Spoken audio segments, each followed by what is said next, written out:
ఇప్పుడు చూడండి, దేవుడు ఒక్కడే, కానీ అందరికీ ఒకే టైప్ రిజల్ట్ లేదు. చూడు, అదే దేవుడు, కానీ ఇక్కడ ఇంతమంది జీవితాల్లో, కొంతమంది జీవితంలో కొన్ని కార్యాలు జరిగినాయి, కొంతమంది జీవితంలో గొప్ప కార్యాలు జరిగినాయి, కొంతమంది జీవితంలో మహాకార్యాలు జరిగినాయి.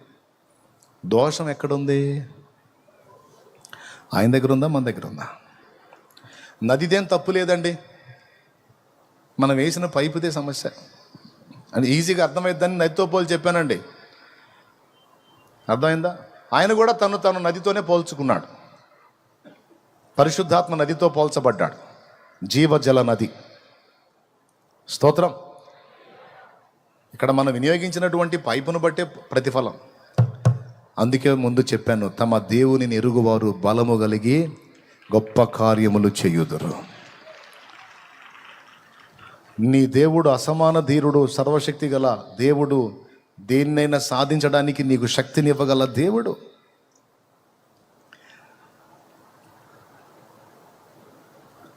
నలభై రోజుల నుంచి వాడు ఆంతున్న సవాలు విసురుతుంటాయా, మన వాళ్ళలో ఒక్కడ కూడా ముందుకు రాలేదు. కానీ ఒక బాలుడు వచ్చి నాకు పర్మిషన్ ఇస్తే నేను పోతాను అన్నాడయ్యా. బాలుడా, తీసారండి, వచ్చి నిలబడ్డాడు, గొర్రెలు కాసుకునే కర్ర చేతిలో పెట్టుకొని. బాలుడు చూసి, ఒరే నాయన, నువ్వు పోతావా వాడి మీదకి, ఆ గొలియాత్ మీదకి? వాడు ఎంత పొడుగున్నాడో తెలుసా? టేప్ పెట్టి కొలిస్తే 11-12 అడుగులు వస్తాడు వాడు. నువ్వు చూస్తే మొత్తం 5 అడుగులు కూడా లేవు. నువ్వు బాలుడివి, ముక్కు పచ్చలారలేదు, నీకేం తెలుసు యుద్ధం? నువ్వేం పోరాడుతావు వానితో? నీ వల్ల కాదు నాయన అన్నాడు. వెంటనే ఈ బాలుడు ఏమన్నాడో తెలుసా? సార్, వాడెంత పొడవు ఉన్నాడో, వాడెంత లావు ఉన్నాడో, వాడెంత ఎత్తరో, వాడెంత యుద్ధంలో నైపుణ్యం కలిగి ఉన్నాడో, వాడిది ఎన్ని సంవత్సరాల సీనియారిటీయో నేను ఎరగను.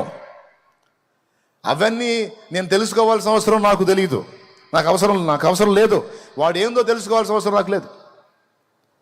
నేను ఒకటి ఎరుగుదును, నేను నమ్మిన వాడు సర్వశక్తి గల దేవుడు. నేను ఆశ్రయించిన వాడు అసమాన ధీరుడు. ఆయనకి నేను ఎవరిని సమానునిగా చేయలేను. సామాన్యుడు కాదు నేను నమ్మినాడు. ఎట్లా చెబుతున్నావు రా అయ్యాను? ఏ అనుభవంతో చెబుతున్నావు అంటే, వాడేంది సార్, వాడు నా మీదకి ఒకసారి సింహం వచ్చింది సార్. సింహం గొర్రెలు కాస్తుంటే అడవిలో నేను ముద్దుగా సంతోషించి ముద్దాడుకునే గొర్రె పిల్లను పట్టుకొని పోయింది. అది పైకి చూసా, అయ్యా అని బలమిచ్చాడు. పోయి పడ్డా, దాన్ని నోటిని చీల్చి నా గొర్రె పిల్లను కాపాడుకున్నాను సార్ నేను. నాకు బలం ఇచ్చాడు. సింహం ఎక్కడ, నేనెక్కడ సార్? కానీ ఎలా సాధ్యమైంది? బలము నాది కాదు, నా దేవుడిచ్చాడో. దాన్ని బట్టి నేను ఈ కార్యం చేయగలిగాను. ఎలుగుబంటిని అంతే చేయగలిగాను. మీరు పర్మిషన్ ఇస్తే వాడి సంగతి కూడా చూసి వస్తాను సార్. మరి వాడు చండాలంగా మాట్లాడుతున్నాడు దేవుణ్ణి. ఇంకా నోరు ఎల్లబెట్టాడు సౌలు. ఇంకేం చెబుతాడు? దేవుని గురించి చెప్పాడు. నువ్వు దేవుని భక్తుడు అయి ఉండి దేవుని బలాన్ని, దేవుని ఘనతని, దేవుని గొప్పని, దేవుని మహిమని ఎతకకుండా వరి వాడు మట్టి పురుగు, ఆ దేవుడు చేసిన ఒక బొమ్మ వాడు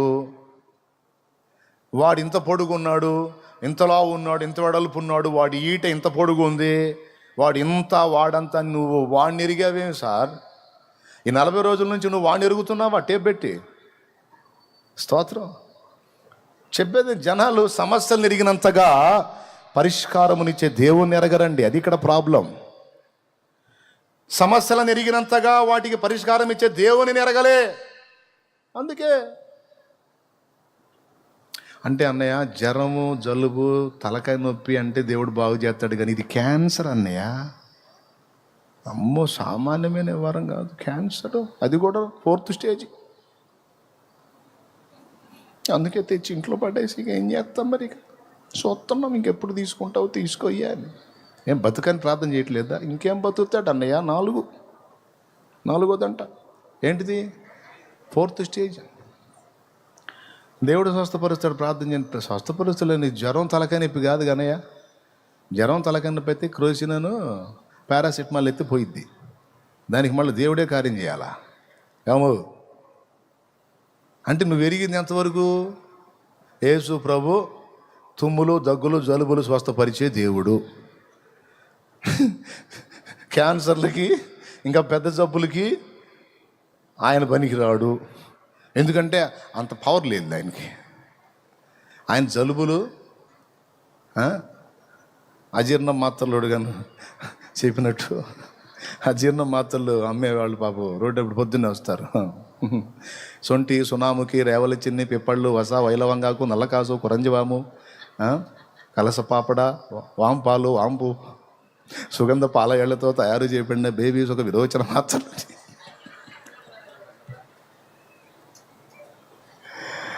ఏమండి అందులో ఏమేమి వాడాడు చూస్తాడు మొత్తం. బండి వెళ్ళిపోతుంది, తొందర రండి అజీర్ణం మాత్రం. యేసు ప్రభుని ఏం ఎరుగున్నావు నాయనా? జలుబులు గాను, దగ్గులు గాను, జ్వరాలు గాను, తుమ్ములుగా ఏం ఎరుగున్నా యేసు ప్రభునే? ఎంతవరకు ఎరుగున్నా? నువ్వు ఏ స్థాయిలో ఎరుగుంటే ఎంతవరకే వచ్చింది.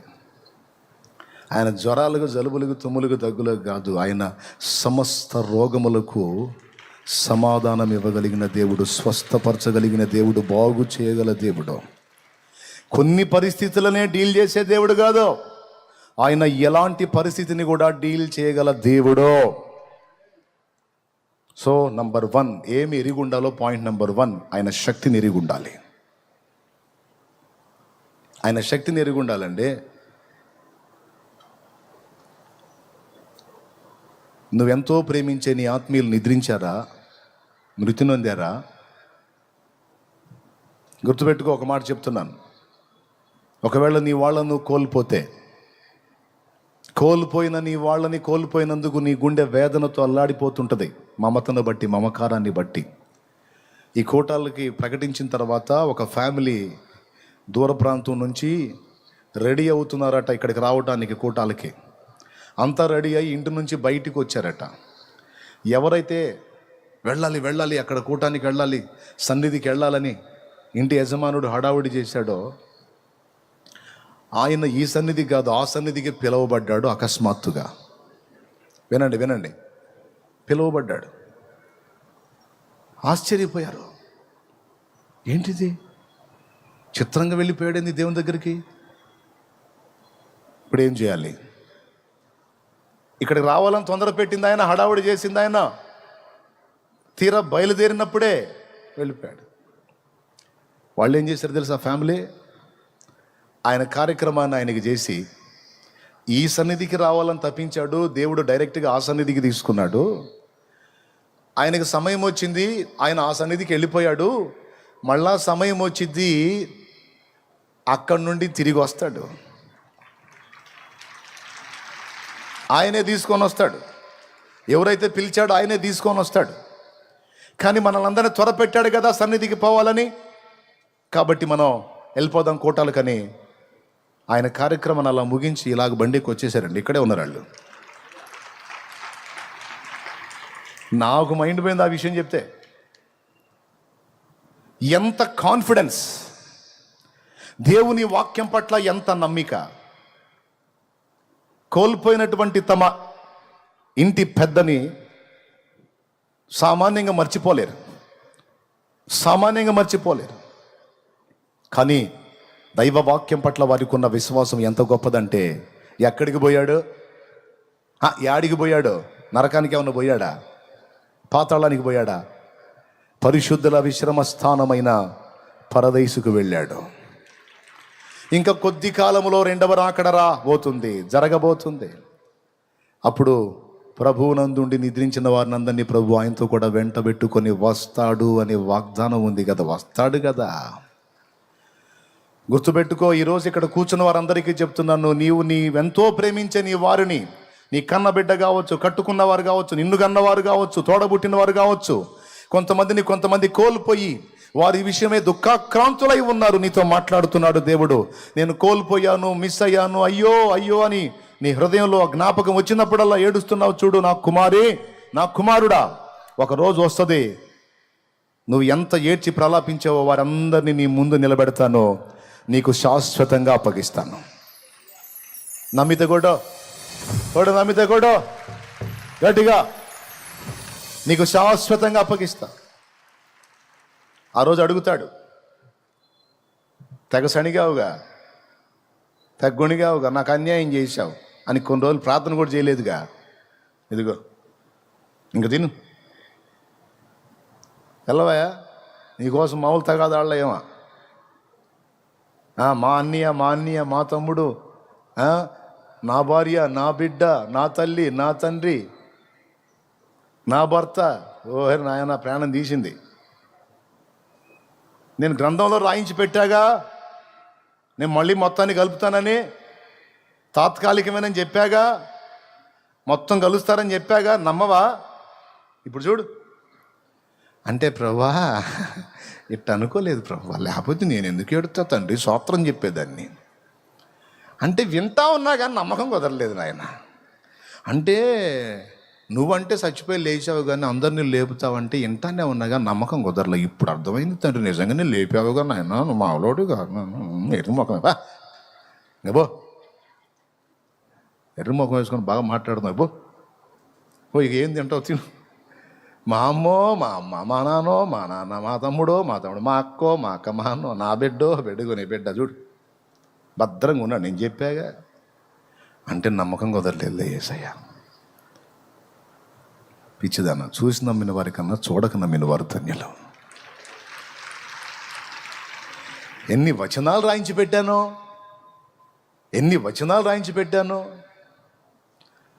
తెలియదన్న శక్తి. నేను లేవటమే కాదు, మృతిని గెలిచి నా యందు విశ్వసించిన వారందరినీ లేపుదును. నీ ఇంటి వస్తువులను నీవు లెక్క చూచుకొనగా ఏది తక్కువ కాదు. అదిగో వాగ్దానం అది. నేను నిన్ను ఆశీర్వదించేదను, నీకేమీ తక్కువ కాదు.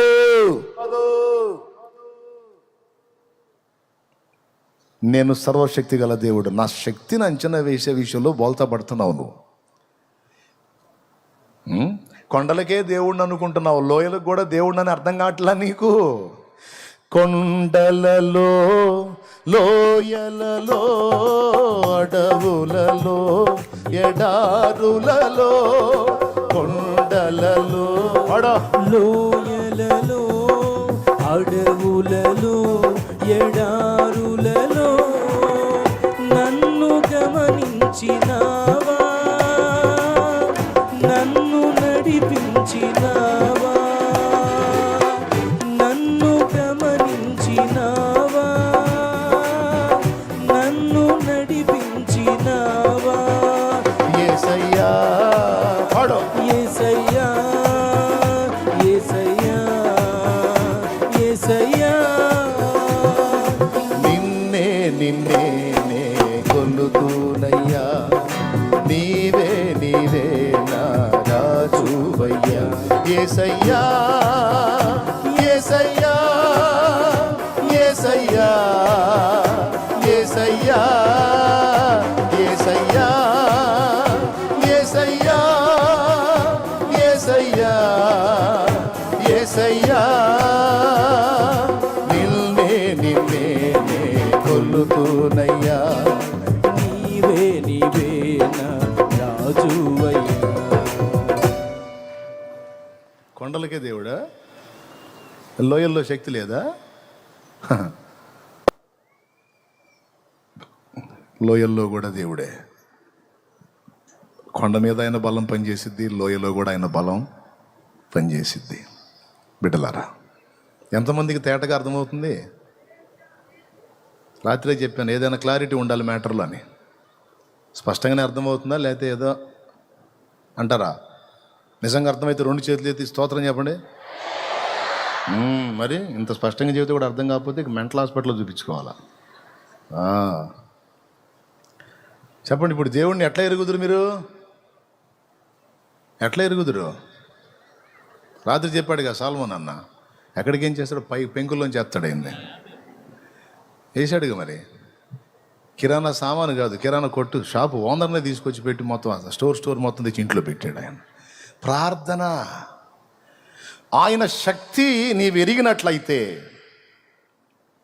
ప్రతి దానికి మోకాళ్ళ మీదకి వెళ్తావు. నువ్వు మోకాళ్ళ మీదకి వెళ్ళి ఆయన శక్తిని ఆశ్రయిస్తూ ఉంటావు. కానీ ఈరోజు మన పరిస్థితి చూడు, బిల్డప్ ఏమో భక్తులు, శక్తిని ఆశ్రయించేది లేదు, ఏమీ లేదు. నేను కాదండి, అంత్య దినాలు ఎట్టనే ఉంటారని తిమోతికి రాశాడు పౌలు. 2 తిమోతి 3:5 పైకి భక్తి గల వారి వలె ఉండి దాని శక్తిని ఆశ్రయించిన వారు నయ్యుందురు. సేవకులైన, విశ్వాసులైన, పరిచారకులైన ఎవరైనా శక్తిహీనులు. ఎందుకు శక్తిహీనులు? దేవుడు బలవంతుడు, మరి మీరెందుకు శక్తిహీనులు? ఆయన ఆశ్రయించినందున, ఆయనను అడగనందున. ఆయన అన్నీ క్లియర్గా చెప్పాడండి, మనకే మైండ్ పనిచేయదు. ఇప్పుడు నాకు తెలిసి ఆయన ఏందో నాకు కొంత అర్థమయ్యాడు. ఆయన ఏది, తన శక్తి విషయంలో నాకు ఒక అంచనా ఉంది. ఆ అంచనాను బట్టి నేను ప్రతిదానికి నేను నేర్చుకున్నది ఏంటంటే, మోకాళ్ళ మీదకి వెళ్ళి ఆయన మీద ఆధారపడటం, ఏ పనికి పూనుకున్న ముందు ఆయన సన్నిధిని వెతుక్కోవటం. ఇప్పుడు ఇక్కడ ప్రసంగం చేయాలి, నా జ్ఞానం ఉందిలే, ఒక వచనం తీసుకొని చెప్పేస్తానని దాని మీద ఆధారపడి రావచ్చు. కానీ నాకు తెలుసు, నా జ్ఞానం మీద ఆధారపడి ఇక్కడికి వచ్చి ఓవర్ యాక్షన్ చేస్తే అంత బుస్ అయిద్దని నాకు తెలుసు. అట్లా చాలాసార్లు నాకు పాఠం నేర్పాడు. ఓహర్ నాయన, ఏ పాట అయినా అలవోకగా అలాగా అని ఊదేనో అని ఎచ్చులు పడి వచ్చా ఇంటికాడ నుంచి. కొన్నిసార్లు స్టేజీల మీద అక్కడక్కడ కరెక్ట్గా బలిపీఠం ఎక్కి పాట మొదలు పెట్టగానే అనిపోయింది. ఎరా మంచి గాయకుడి కదరా, పాడు. అర్థమైంది, బాయే, ఏం బాయే. అప్పటి నుంచి ఎంత గాయకుడినైనా నా గానాల మీద నాకు నమ్మకం లేదు, నా ఉపదేశాల మీద, నా తెలివి మీద నాకు కాదు. పోయి మోకాళ్ళు, అయ్యా నువ్వు చేస్తే కార్యం, పాట అయినా, మాట అయినా, పుస్తకమైనా, ఎందులోైనా జీవం నువ్వు నింపితే అది ప్రజల్ని తాగుతుంది, బ్రతుకులు బాగుపడతాయి, హృదయాలు మారిపోతాయి. తండ్రి నువ్వు కదులు, నువ్వు కార్యం చేయి. ప్రార్థన చేత తడపబడని ప్రసంగాలు నిస్తేజమై, నిర్వీర్యమై, అవి ఎందుకు కొరగానివై ఉంటాయి. వినేవాడికి కాసేపు టైంపాస్ అవుతుందేమో కానీ ఎలాంటి ప్రభావాన్ని కలిగి ఉండవు. అవి వాక్చాతుర్యంతో కూడినవి. వాక్చాతుర్యాలు ఆత్మల్ని కదిలించలేవు. వాక్చాతుర్యం కాదు, వాక్శక్తి కావాలి. వాక్శక్తి కావాలంటే ఆ శక్తిని దేవుడే ఆ వాక్కులో నింపాలంటే దేవుణ్ణి ఆశ్రయించాలి. కాబట్టి ప్రియులారా, శక్తిని ఎరిగిన వాడు ఏం చేస్తాడు? ఎంత పనికైనా సరే చాలిన వాడు దేవుడు. ఆయన శక్తి నాకు తెలుసు అన్నాడు. అరణ్య యాత్రలోన నా దాగు చోటు నీవే, నా నీటి ఊట నీవే అనుకుంటా ఆయన మీద ఆనుకోవటానికి పోతాడు. ఆ పని చేయకుండా బైబిల్ తీసుకొని మనం ఒట్టిగా తిరిగితే ప్రయోజనం ఏముంది? అది. కాబట్టి ప్రియులారా, దేవుని శక్తిని ఎరిగి ఉండాలండి. మీరు ఎలా ఎరుగుంటారో అంతే దొరికింది మీకు. దేవుడు బలవంతుడే, కానీ ఆయన ఏ పరిధిలో నువ్వు ఎరిగి ఉంటావో, ఏ అంచనాలతో ఆయన విషయంలో ఉంటావో అంతే లభించింది. సముద్రము ఆయన కాళ్ళ కింద ఉంది, నీళ్ల మీద నడుస్తున్నాడు. అబ్బా నా దేవుడు, నా ప్రభువా, నేను కూడా నడుపుతా అన్నాడు. నడువయ్యా అన్నాడు, నడిచాడు. కొంచెం నడిచిన తర్వాత అలా గాలి అలం లేపినప్పుడు, భయమ్మో ఇంతలో గాలి వస్తుంది అన్నాడు. ఇప్పుడు ప్రభు కంటే గాలి గొప్పది అనుకున్నాడు, టాపీమని మునిగిపోయాడు. మునిగిపోయేటప్పుడు ఇప్పుడు గాలో గాలో అనలా, ప్రభువా చేయిచ్చు లేపాడు. అల్ప విశ్వాసి. ఎందుకు సందేహపడ్డు? ఇంతవరకు నడిపించిన నా శక్తి నన్ను చేరిందాకా నడిపించదని ఎందుకు అనుకున్నావు? నీ విశ్వాసమే నిన్ను నీట నడిపించింది, నీ అల్ప విశ్వాసమే నిన్ను నీట ముంచింది. నా దగ్గర శక్తిహీనత లేదు నా కుమారుడా. నీవు నన్ను ఎలా ఎరిగి ఉన్నావో అలానే రిజల్ట్ ఉంటుంది. లోపం ఏదైనా ఉంటే నీలో ఉంటుంది, నాలో లేదు. ఈ మధ్యాహ్నం వేళ ఈ చివరి కూటంలో మీ అందరికీ ప్రేమతో తెలియజేస్తున్నాను. ఒకసారి ఆలోచించండి, పరిశీలించండి. దేవుడిని ఎలా ఎరుగున్నారు? కొన్నిటికే దేవుడా? సజీవులకే దేవుడా? మృతులకు దేవుడు కాదా? ఆయన మృతులకు కూడా సజీవులకు దేవుడు. లోయలలో దేవుడు, కొండలలో జ్వరము, జగ్గు, జలుబు వీటికి కాదు. మానవ జాతిని పీడిస్తున్న సకల బలహీనతలకు ఆయన దేవుడే. ప్రతి వ్యాధిని అనుంది లేఖనంలో, ప్రతి వ్యాధిని ఆయన స్వస్థపరచగలడు. ప్రతి వ్యాధిని, ప్రతి విధమైన వ్యాధిని ఆయన స్వస్థపరచుచూ సంచరించెను. కొంతమంది వస్తారు, గట్టి ప్రయోగం జరిగింది అన్నయ్య నా మీద. ఏం ప్రయోగం?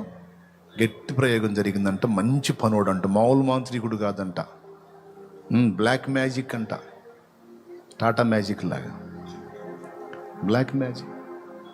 అస్సలు ఏం చేశారు నా మీద చేస్తే, మరి నీకు తోడై ఉన్నాడు అంటే అదేందో ఏదో శక్తి అంట అన్నయ్య. ఆ శక్తిని వదిలాడంట అసలు నా మీదకి. అంటే నాకు ఎందుకు చెబుతున్నాడో తెలుసా? ఆ శక్తి యేసుప్రభుని మించిన శక్తి అని నేను కూడా వాయమ్మ అంతలా శక్తి, అట్టయితే కట్టమే అని నేను అనాలని. నేనంటే నిజంగా పోతాడు అడ్రస్ లేకుండా. లేఖనం ఏం చెప్తుంది? సమస్త శక్తుల మీద అధికారము గలవాడాయన అని రాసుంది. నువ్వు ఏ మంత్రగాడి గురించి చెబుతావు, ఏ మాంత్రికుల శక్తి గురించి చెబుతావో, ఏ తాంత్రిక శక్తుల గురించి చెబుతావు, దేని గురించి చెబుతావు, వాటన్నిటికీ పైన ఉన్నవాడు ఆయన. ఆయన పేరే ఉన్నవాడు, అన్నిటికీ పైన ఉన్నవాడు, ఆదిలో ఉన్నవాడు, అంతంలో ఉన్నవాడు. మళ్ళీ మొదలెత్తడం ఎందుకులే, పైన ఉన్నాడు. అన్ని నామముల కన్న పైనామము యేసుని నామము. పాడదాం. కొనియాడతగినది క్రీస్తు నామము, యేసు నామము.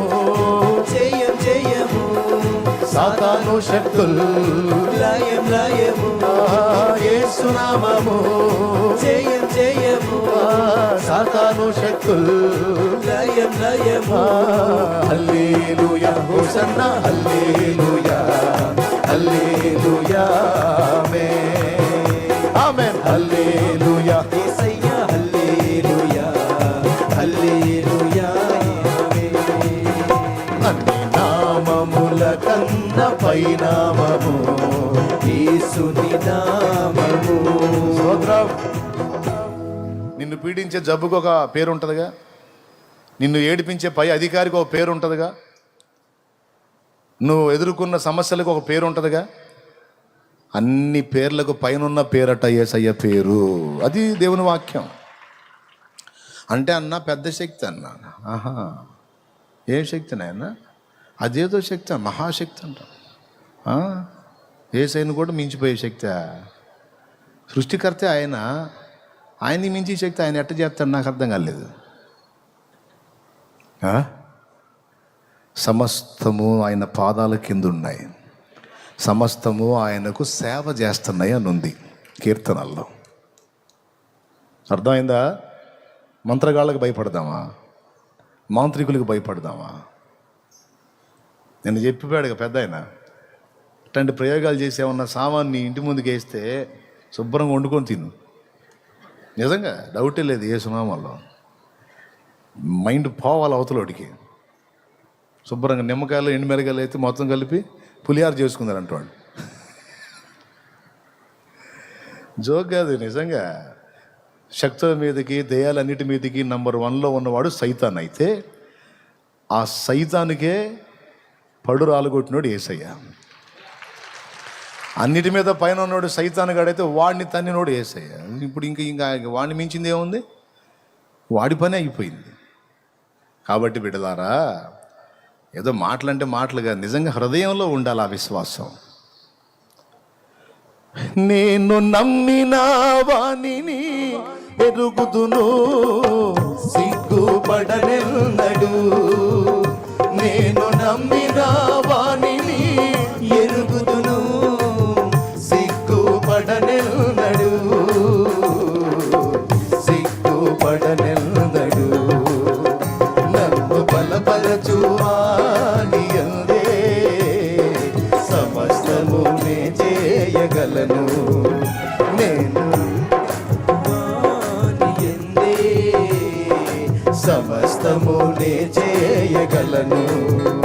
నేను నమ్మి నమ్మిన వానిని ఎరుగుదును, సిగ్గుపడనెన్నడు. నేను నమ్మిన వానిని ఎరుగుదును, సిగ్గుపడనెన్నడు, సిగ్గుపడనెన్నడు. నన్ను బలపరచువాని ఎందే సమస్తమునే చేయగలను. దేవునికి మహిమ. దేవుడిని ఎరిగి ఆయన కార్యాలను ఎరిగిన వాడు ఎన్ని అవమానాలు ఎదురైనా సిగ్గుపడడం. ఎదురయ్యే అవమానాలను బట్టి ఎంజాయ్ చేస్తాడు. అనండ్రా, ఇంకా ఎగతాళి చేయండిరా, చెయ్యాలా, మీరు చెయ్యాలా, మీరు అనాలా, ఆయన వినాలా, అప్పుడు న్యాయం చేయాలా. చేయండి, ఎగతాళి చేయండి, హేళన చేయండి, ఏ విధంగానైనా చేయండి. నీ తోటి స్టూడెంట్స్ నిన్ను ఎగతాళి చేశారా, వేస్ట్ ఫెలో, వీడు వేస్ట్ గాడు, వీడట్లా, వీడిట్లా, ఓకే అనండ్రా, మీరు అనాలా. ఈ అవమానాలన్నీ నాకు తగలాలా, ఇవన్నీ నా దేవుడు వినాలా. మీకు తెలుసా, ఇందాక పాడా, నిషేధింపబడిన రాయి మూలకు తలరాయి అని. స్తోత్రం. దావీదు అనాలి. దావీదుని ఏమన్నారు? గొలియాతుని చంపితే ఏమి ఇస్తారని అడిగితే వాడు పోయి నేరుగా పెద్దన్నకి చెప్పాడు, దావీదు వాళ్ళ అన్నకి. వాళ్ళ అన్న పిలిచి ఏమన్నాడు? రే ఇట్రా, వేళ్ళంత లేవు నువ్వు, వాడి మీద యుద్ధం చేస్తావు నువ్వు, నీకు గర్వం రా, నువ్వు నీ బతుకు నువ్వు కొట్ట. ఖచ్చితంగా ఇంతకంటే ఫోర్స్గానే ఉంటాడు. ఎందుకంటే టెన్షన్ కాదు మరి. పొరపాటున యుద్ధానికి పోయి ఏమన్నా అయిపోతే వాళ్ళ నాన్న ఏమంటాడు? ఎస్ఐ, అరే పెద్దోడా, నీకన్నా మైండ్ ఉండొద్దంటారా? వాడు పిల్లోడు తెలిసి తెలియక వాడు ఏదో పోతానంటే నువ్వే నిద్రమోఖమే పనికి మాలోడు అనడు. అందుకని ఎక్కడ దావీదు పోతాడు అని ఏమన్నాడు తెలుసా? తిట్టాడు దావీదుని. తండ్రి అంటాడో అన్నాడు అన్నది సంగతి పక్కన పెడితే అసలు ముందే దావీదు అంటే నచ్చదు. ఎందుకు నచ్చదో తెలుసా? ఎప్పటి నుంచి నచ్చదో తెలుసా? అన్నలందరి ముందు నిలబెట్టి సమూయేలు వచ్చి తైలం పోసాడుగా, అప్పటి నుంచి పెద్ద పోటుగాడు వీడు. నేను పనికి రాలేదంటే రెండోవాడు పనికిరాడు, మూడోవాడు పనికిరాడు, నాలుగోవాడు పనికిరాడు, ఐదోవాడు పనికిరాడు, ఆరోడు. ఈడు పెద్ద మొనగాడు, ఈడు గొర్రెలు కాసుకునేవాడు. వీడి కత్తి పట్టం తెలుసు వీడికి. పెద్ద రాజు అంటే ఈ రాజు. ఇలాంటి అగస్టాలు ఉన్నందుకే వాళ్ళు పక్కకు నెట్టాడు దేవుడు. దేవునికి స్తోత్రం. దీనుడు దావీదు అవమానపరిచాడు అంతమంది జనంలో. అక్కడ ఎగతాళి చేశాడు. నువ్వు పిల్లోడిలాగుండు. ఏందిరా నీవు చేసేదే? ఏంది నీకు చేత అయింది? పెద్ద మొనగాళ్ళలాగా నీ బతుకేందిరా? నీ కెపాసిటీ ఎంత? ఏంటి నీ పొజిషన్ ఏంటి? అవమానం. ఇక్కడ ఈయన అవమానపరిచాడని రాజు దగ్గర పోతే అక్కడ సౌలు, వాడు అంత పొడుగు అంతలావు, నువ్వు పిల్లోడు అని ఆయన ఎగతాళి చేశాడు. అవమానాలు. ఏంద్ర సోదరులాగా ఉన్నారు. నేనేదో నా బలాన్ని చూసుకొని పోతున్నట్టు ఫీల్ అవుతున్నారు. నేను ఆయన మీద అనుకున్నానని గ్రహించరే మీ గుడ్డోళ్ళు. సరే అనండి అనండి అనండి అనండి అని అన్న మాటలన్నిటిని బట్టి కృంగిపోయి దిగులేసుకొని నిద్ర పట్టక నిద్ర మాత్రల మింగల, మానసిక రోగులు మింగే మాత్రల మింగల. ఆయన వైపు చూశాడు. ఏంటన్నాడు? పట్టించుకోదా మాటలు అన్నాడు. వాళ్ళు అంతే అంటారు, నువ్వు వెళ్ళు అన్నాడు. నువ్వు నేను నీకు తోడై ఉన్నాను అన్నాడు. అయిపోయింది. పోయాడు, శత్రువుని కూల్చాడు. కూల్చిన తర్వాత ఏమని ఉంటాడు పెద్దన్న? ఒకసారి చెప్పండి. జనమంతా పోయి దావీదును పైకెత్తి హడావిడి చేస్తుంటే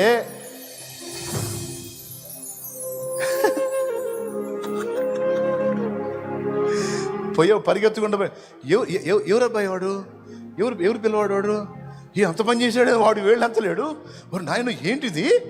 ఎవరు అబ్బాయి అంటే పోతా ఎవడనంటే ఏందన్నా ఎవరు అబ్బాయి వాడు అంటే మా తమ్ముడు, ఆ పేరు దావీదులే, మా తమ్ముడు. వాడు ఇప్పుడే కదా, వాడు ఫస్ట్ నుంచి మహా ఫోర్సు.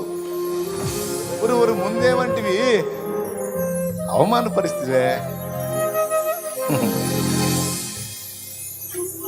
బిడ్డలారా గుర్తుపెట్టుకోండి, అవమానపరిచేవాడు అవమానపరుస్తున్నాడు. కృంగిపోతున్నావా? అనుకున్న కార్యం జరగలేదని దిగులు పడిపోయావా? ఎటు పోయినా చేత్కారాలు తిరస్కారాలే. ఎంతకాలం ఈ బతుకు అనుకుంటున్నావా? పలుగాకి లోకం నిందించిన ఏకాకి వై నీరు రోధించిన, పలుగాకి లోకం నిందించిన ఏకాకి వై నీరు రోధించిన, అవమాన పర్వాలు ముగిసేనులే, ఆనంద గీతాలు పాడేవులే, నవ్వినోళ్ళంత నీ ముందు తలను వంచేరు ఇక ముందు, నవ్వినోళ్ళంత నీ ముందు తలను వంచేరు ఇక ముందు. దీవెనా ఎందుక వేదన పొందిన యాతన, ఆయనే మరచునా పొందినేది. ఏమండే ఈ పొగడ్తలన్నీ వస్తున్నప్పుడు దావీదు ఎలా ఫీల్ అయి ఉంటాడు? దావీదు మనసు నాకు కొంచెం గ్రహింపు ఉంది. దావీదు ఎలా ఫీల్ అయి ఉంటాడో తెలుసా? వాడు శత్రువు కూలిపోయినప్పుడు ప్రజలంతా వచ్చి దావీదుని పైకెత్తినప్పుడు, దావీదు అన్నలో వచ్చి దావీదుని పొగిడి పొగిడి మాట్లాడుతున్నప్పుడు విర్రవీగి చూసుండడు, ఆకాశం వైపు చూసుకుంటాడు.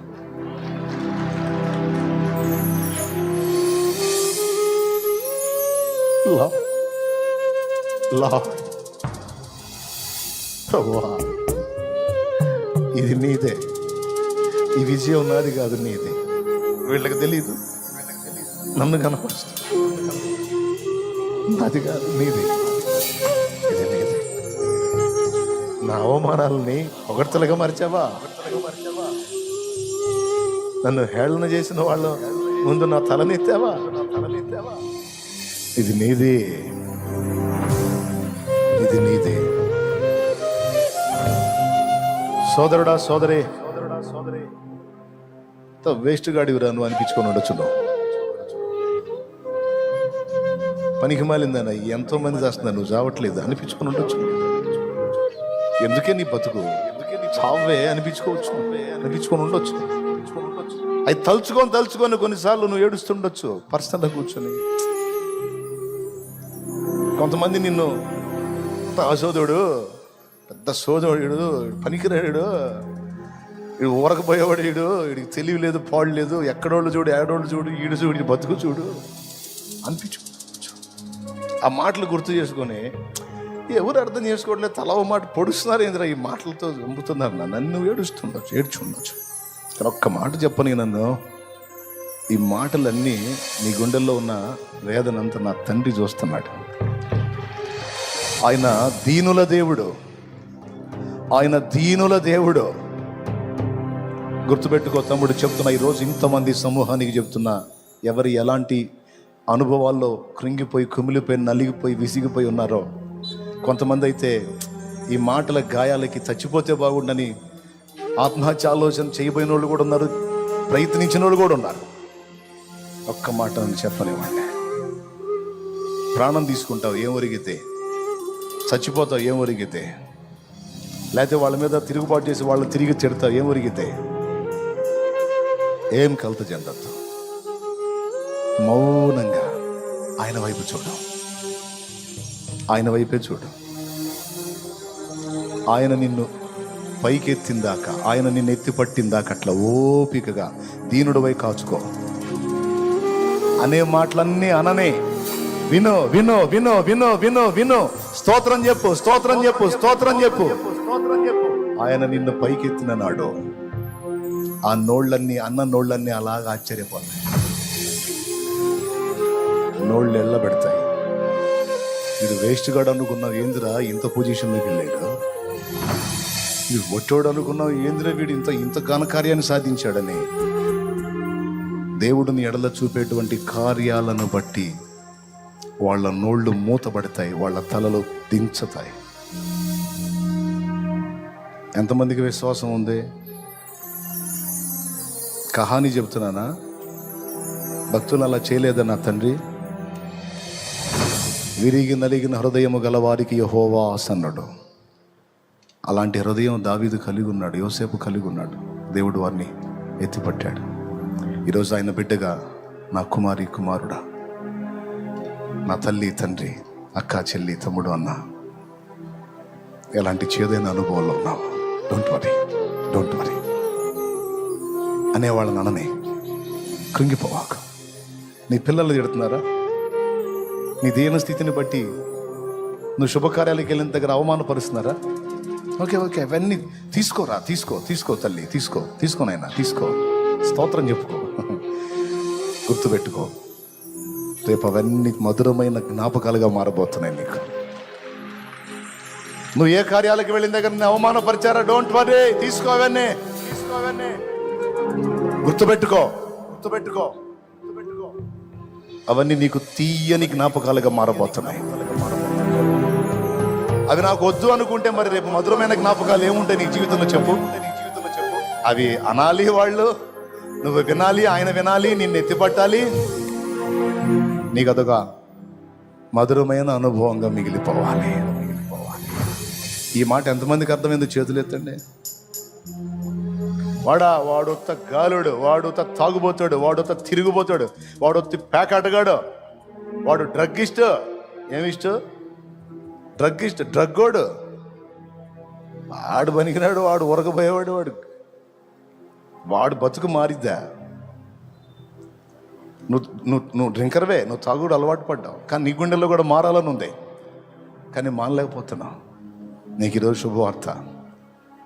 అలా నిన్ను అవమానంగా మాట్లాడిన వాళ్ళందరి ముందు నీవు తల ఎత్తుకొని తిరగాలి అంటే